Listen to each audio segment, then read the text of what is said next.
Ce tableau, c'est un des tableaux les plus mystérieux parmi ceux qu'on a rassemblés dans le corpus du peintre Antoine Watteau. Parce que c'est un tableau, au fond, dont on ne sait rien au XVIIIe siècle. On ne connaît absolument pas le contexte de sa création, on ne sait pas pour qui il a été peint, pour quelle fonction.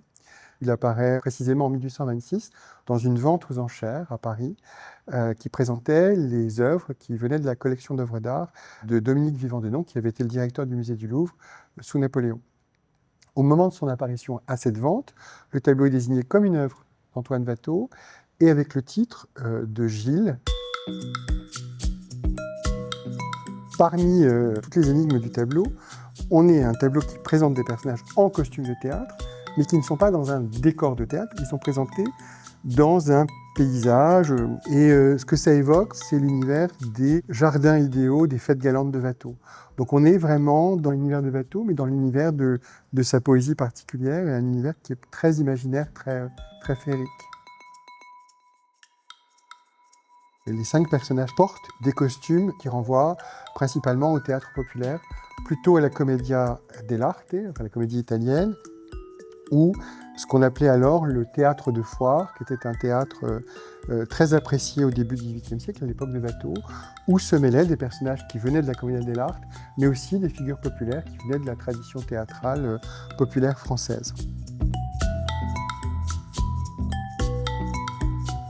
Le personnage de Pierrot, c'est un personnage qui est relativement neuf dans l'histoire du théâtre à l'époque, puisque on estime que le personnage de Pierrot a été fortement renouvelé avec ce costume-là à Paris à partir des années 1670-1680. Quand le tableau de Watteau apparaît pour le public en 1826, le théâtre connaît une petite révolution, puisqu'il y a un acteur génial qui s'appelle Deburau, qui est en train de devenir le grand Pierrot de son temps.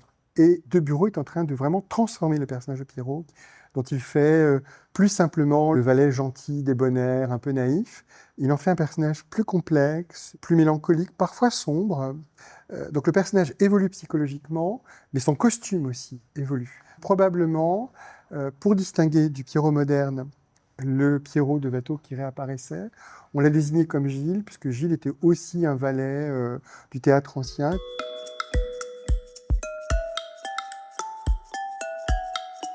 Watteau a une carrière très brève, il est mort à 37 ans en 1721, mais il a très vite suscité l'intérêt de ses contemporains qui ont laissé des témoignages sur lui et qui ont beaucoup collectionné ses œuvres avec passion. Et Watteau est un des rares artistes de l'époque dont on a pris soin très tôt de faire graver l'ensemble des peintures et l'ensemble des dessins, mais quelques œuvres ont échappé, et c'est le cas de ce tableau, dont il n'existe pas de gravure.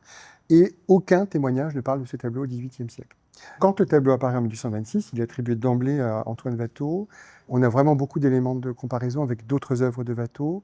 Il y a des choses, moi, qui me semblent vraiment très caractéristiques. C'est le traitement de certaines décarnations, un traitement qui peut être à la fois très généreux, très nourri, avec une pâte assez riche, mais traité de manière extrêmement nerveuse, retravaillé de manière extrêmement nerveuse. Ce qui me semble aussi une signature, c'est la manière dont est peinte l'oreille du personnage.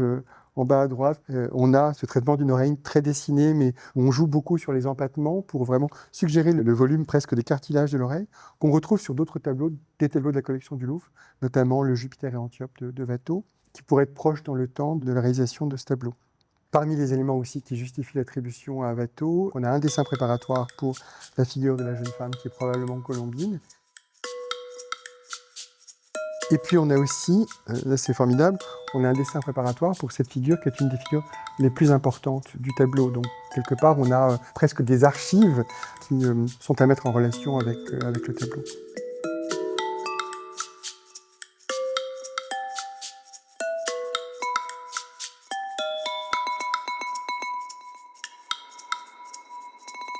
En restaurant le tableau, notamment le travail de Bénigne Crémolière qui a réussi à débarrasser le tableau des repeints qui existaient essentiellement dans le ciel, un peu dans la figure de Crispin. On a retrouvé aussi la grande spontanéité dans certaines des parties du tableau, notamment dans le traitement des arbres. Dans le peint parasol, on voit qu'il y a un coup de brosse quand même extrêmement rapide.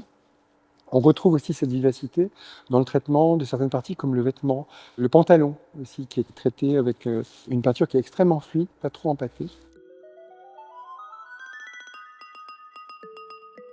On savait que le tableau ne nous est pas parvenu dans son format d'origine, il a été coupé.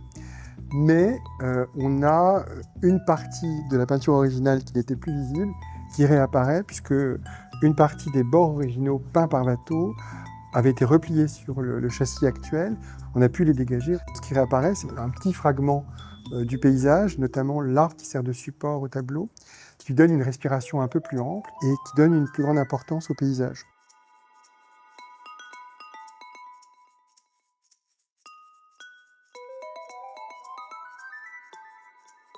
Toute l'opération de la restauration a été accompagnée de reprises des recherches menées sur le tableau.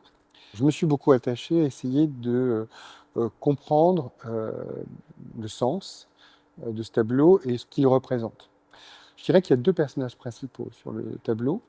Il y a le Pierrot, qui est vraiment le personnage central, mais j'ai envie de dire, il a une sorte d'alter ego, de personnage qui joue la contrepartie, qui est le personnage en noir, sombre, qui est isolé sur la gauche du tableau, qui est, avec le Pierrot, le seul personnage qui regarde directement les spectateurs, et qui est représenté dans un costume de Crispin. Donc Crispin, c'est un personnage comique, au même titre que Pierrot. Simplement, c'est un personnage comique qui appartient à un répertoire complètement différent.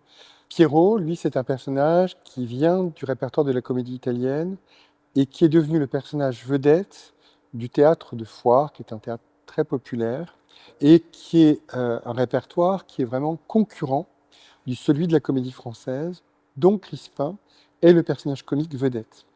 Et à l'époque, normalement, Pierrot et Crispin ne cohabitent pas sur une même scène. Quelque part, il y a une bizarrerie dans le tableau de Watteau, qui est d'associer deux personnages que normalement on ne voit pas ensemble. Le tableau a été probablement peint vers 1719. En 1719, la Comédie Française parvient à interdire le théâtre de foire. Les comédiens du théâtre de foire ne peuvent plus jouer du tout.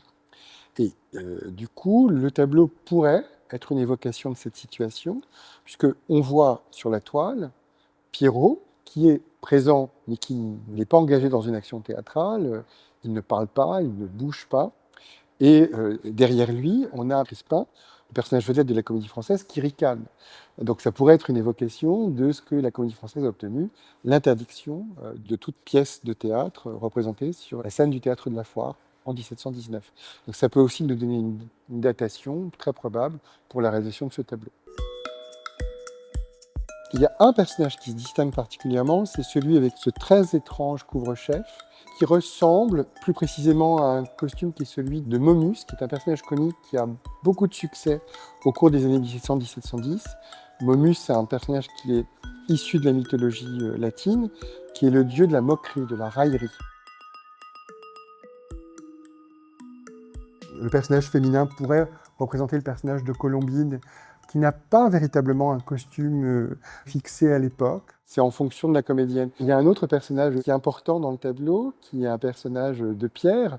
On trouve ça très fréquemment dans les jardins prestigieux des palais de l'époque. Mais celui-là, il a une tête avec des oreilles pointues. Ça évoque le personnage de Silène, un personnage de faune. Et c'est un personnage qui est souvent associé à l'univers de la comédie. Et très souvent, Pierrot va avec un faune sous une forme de statue. C'est vraiment une sorte d'équivalent. Donc il est quelque part la dimension comique du personnage de Pierrot.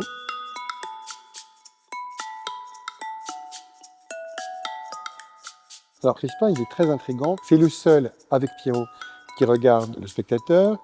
Et à la différence du Pierrot, dont l'expression est difficile à décrypter, celle de Crispin, elle est beaucoup plus affirmée.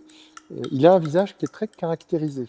On a vraiment l'impression qu'on a un personnage qui reprend un portrait, en fait, et donc avec des traits très particuliers, une forme de nez très particulière.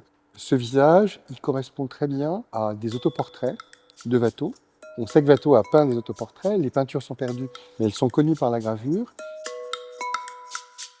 Alors, on n'a malheureusement pas la clé du tableau, mais on a, disons, des indices sur l'engagement personnel de Watteau dans ce tableau.